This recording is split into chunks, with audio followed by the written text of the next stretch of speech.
ಈ ವಿಡಿಯೋದಲ್ಲಿ ವಿಶೇಷವಾಗಿ ಇನ್ಸ್ಟೆಂಟ್ ಆಗಿ ರೆಡಿ ಮಾಡ್ಕೊಳ್ಬಹುದಾದಂತಹ ಬಾಯಲ್ಲಿಟ್ಟರೆ ಕರ್ಗ್ ಹೋಗುವ ಸ್ವೀಟ್ ಮಾಡಿ ತೋರಿಸ್ತಾ ಇದ್ದೀನಿ. ಮನೆಯಲ್ಲಿ ತುಂಬ ತೆಂಗಿನಕಾಯಿ ಇದ್ದಾಗ ಈ ರೆಸಿಪಿಯನ್ನು ನೀವು ಖಂಡಿತವಾಗಿ ಟ್ರೈ ಮಾಡಿ ನೋಡಲೇಬೇಕು. ಆರೋಗ್ಯಕ್ಕೂ ಕೂಡ ತುಂಬ ಒಳ್ಳೆಯದು. ಸಿಂಪಲ್ ಆಗಿ ಕ್ವಿಕ್ ಆಗಿ ಕೇವಲ 10 ನಿಮಿಷದಲ್ಲಿ ರೆಡಿ ಮಾಡ್ಕೊಳ್ಬೋದು ಈ ಸ್ವೀಟನ್ನು. ಬನ್ನಿ ಹಾಗಾದರೆ ಈ ಸ್ವೀಟನ್ನು ಹೇಗೆ ಮಾಡೋದು ಹಾಗೆ ಏನೆಲ್ಲ ಸಾಮಗ್ರಿಗಳು ಬೇಕಾಗುತ್ತೆ ಅಂತ ನೋಡ್ಕೊಂಡು ಬರೋಣ. ಹೆಲೋ ಫ್ರೆಂಡ್ಸ್, ನಮಸ್ತೆ. ಶ್ರೀ ಮ್ಯಾಜಿಕ್ ಕಿಚನ್ಗೆ ಸುಸ್ವಾಗತ. ಈ ಸ್ವೀಟ್ ಮಾಡಲಿಕ್ಕೆ ನಾನು ತೆಂಗಿನಕಾಯಿ ಪುಡಿಯನ್ನು ತೊಗೊಳ್ತಾ ಇದ್ದೀನಿ. ಕೋಕೋನಟ್ ಪೌಡ್ರ್, ಇದು ಡೆಸಿಕೇಟೆಡ್ ಕೋಕೋನಟ್ ಪೌಡ್ರು. ಇದನ್ನು ನೀವು ಮನೇಲಿ ಕೂಡ ರೆಡಿ ಮಾಡ್ಕೊಳ್ಬೋದು ಅಥವಾ ಅಂಗಡಿಯಿಂದ ತಂದು ರೆಸಿಪಿನ ಮಾಡ್ಕೊಳ್ಬೋದು. ಸ್ವೀಟ್ ಮಾಡ್ಕೊಳ್ಳೋದಕ್ಕೆಲ್ಲ ಈ ಕೋಕೋನಟ್ ಪೌಡ್ರು ತುಂಬ ಹೆಲ್ಪ್ ಆಗುತ್ತೆ. ತುಂಬ ಚೆನ್ನಾಗಿ ಬರುತ್ತೆ ಸ್ವೀಟ್ಗೆಲ್ಲ ಹಾಕ್ಕೊಂಡ್ರೆ.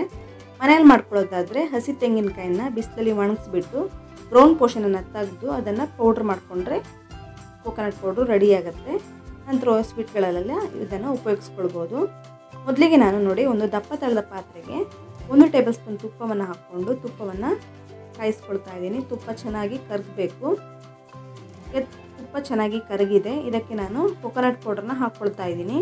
ನಾನಿಲ್ಲಿ ಸುಮಾರು 2 ಕಪ್ಪು ಕೋಕೋನಟ್ ಪೌಡ್ರನ್ನ ಹಾಕ್ಕೊಂಡಿದ್ದೀನಿ. ಎಲ್ಲ ಮೆಜರ್ಮೆಂಟನ್ನು ಒಂದೇ ಕಪ್ಪಲ್ಲಿ ಮಾಡ್ಕೊಳ್ತಾ ಇರೋದು. ಯಾವುದೇ ಕಪ್ಪಲ್ಲಿ ಮಾಡ್ಕೊಳ್ಬೋದು ನೀವು. ನೋಡಿ, ನಾನೀಗ 2 ಕಪ್ಪು ಕೋಕೋನಟ್ ಪೌಡ್ರನ್ನು ಹುರ್ಕೊಳ್ತಾ ಇದ್ದೀನಿ ತುಪ್ಪದಲ್ಲೇ. ಗ್ಯಾಸ್ ಫ್ಲೇಮನ್ನು ಲೋ ಟು ಮೀಡಿಯಮ್ ಫ್ಲೇಮಲ್ಲೇ ಇಟ್ಕೊಳ್ಳಿ. ಹೈ ಫ್ಲೇಮಲ್ಲೇ ಇಟ್ಕೊಂಡ್ರೆ ಬೇಗ ಕೆಂಪಾಗಿ ಬಿಡುತ್ತೆ ತೆಂಗಿನಕಾಯಿ ಪೌಡ್ರ್ ಅನ್ನೋದು. ಇದೇ ರೀತಿ ಚೆನ್ನಾಗಿ ಹುರ್ಕೊಳ್ಬೇಕಾಗತ್ತೆ ಲೋ ಟು ಮೀಡಿಯಮ್ ಫ್ಲೇಮಲ್ಲೇ.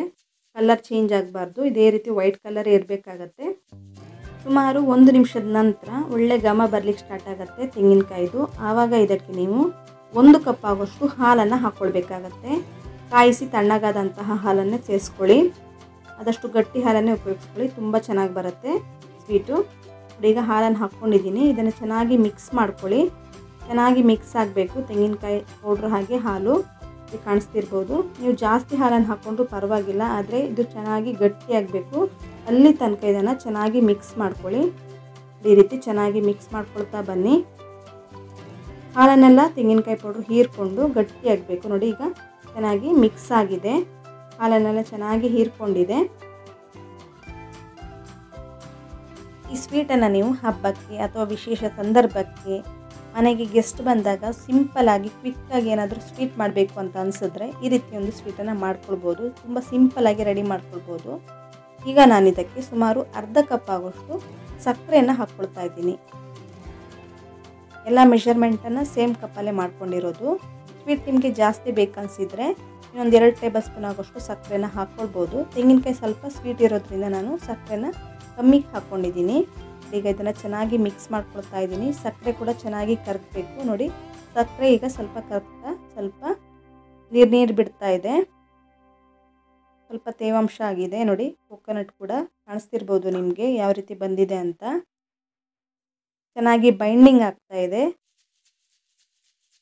ಗ್ಯಾಸ್ ಫ್ಲೇಮನ್ನು ನಾನು ಲೋ ಟು ಮೀಡಿಯಮ್ ಫ್ಲೇಮಲ್ಲೇ ಇಟ್ಕೊಂಡು ಸಕ್ಕರೆನ ಕೂಡ ಚೆನ್ನಾಗಿ ಕರಗಿಸ್ಕೊಂಡಿದ್ದೀನಿ. ನೋಡಿ, ಈಗ ಚೆನ್ನಾಗಿ ಮಿಕ್ಸ್ ಆಗಿದೆ, ಚೆನ್ನಾಗಿ ಹೊಂದ್ಕೊಂಡಿದೆ 3 ಮಿಶ್ರಣ ಕೂಡ, ಹಾಲು, ತೆಂಗಿನಕಾಯಿ ಪೌಡ್ರು ಹಾಗೆ ಸಕ್ಕರೆ. ಕೊನೆಯಲ್ಲಿ ನಾನು ಇದಕ್ಕೆ ಒಂದು 1/4 ಕಪ್ ಆಗೋಷ್ಟು ಹಾಲಿನ ಪುಡಿನ ಹಾಕ್ಕೊಳ್ತಾ ಇದ್ದೀನಿ. ಈ ಹಾಲಿನ ಪುಡಿನ ಹಾಕ್ಕೊಳ್ಳೋದ್ರಿಂದ ಈ ಸ್ವೀಟ್ನ ರುಚಿ ಇನ್ನೂ ಹೆಚ್ಚಾಗುತ್ತೆ, ಒಳ್ಳೆ ರಿಚ್ ಟೆಕ್ಸ್ಚರ್ ಕೊಡುತ್ತೆ. ಹಾಗಾಗಿ ನಾನು ಹಾಲಿನ ಪುಡಿಯನ್ನು ಹಾಕ್ಕೊಂಡಿದ್ದೀನಿ. ಹಾಲಿನ ಪುಡಿ ಬದಲಿಗೆ ನೀವು ಹಾಲಿನ ಕೆನೆ ಇದ್ದರೆ ಅದನ್ನು ಕೂಡ ಉಪಯೋಗಿಸ್ಕೊಳ್ಬೋದು, ಅದು ಚೆನ್ನಾಗಿ ಬರುತ್ತೆ. ಇಲ್ಲಾಂದರೆ ಹಾಲಿನ ಪುಡಿನ ಹಾಕ್ಕೊಳ್ಳಿ. ಈಗ ಚೆನ್ನಾಗಿ ಮಿಕ್ಸ್ ಮಾಡ್ಕೊಂಡಿದ್ದೀನಿ.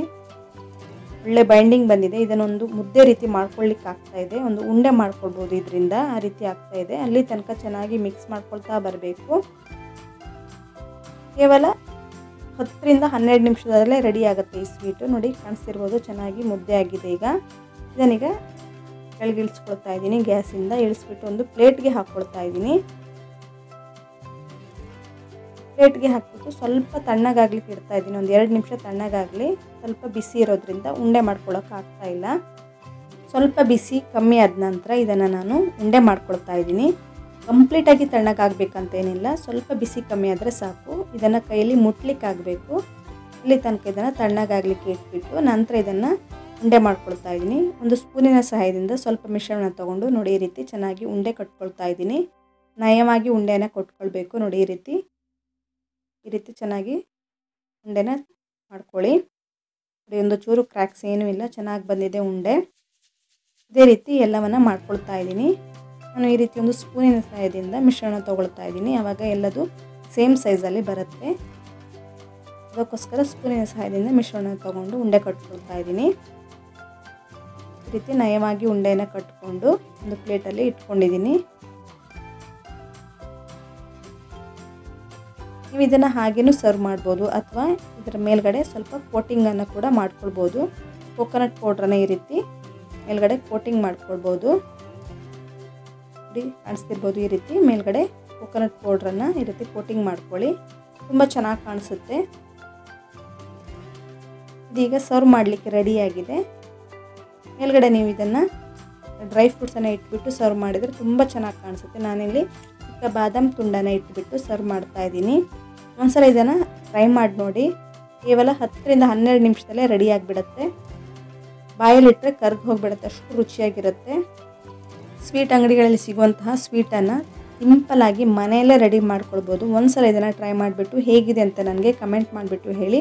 ಫ್ರೆಂಡ್ಸ್, ನೀವಿನ್ನು ಶ್ರೀ ಮ್ಯಾಜಿಕ್ ಕಿಚನನ್ನು ಸಬ್ಸ್ಕ್ರೈಬ್ ಆಗಿಲ್ಲ ಅಂದರೆ ಸಬ್ಸ್ಕ್ರೈಬ್ ಮಾಡ್ಕೊಳ್ಳಿ. ಹಾಗೆ ಪಕ್ಕದಲ್ಲಿರುವಂತಹ ಬೆಲ್ ಐಕನನ್ನು ಪ್ರೆಸ್ ಮಾಡಿ, ಲೈಕ್ ಮಾಡಿ, ಶೇರ್ ಮಾಡಿ, ಹಾಗೆ ಕಮೆಂಟ್ ಮಾಡಿ. ಧನ್ಯವಾದಗಳು.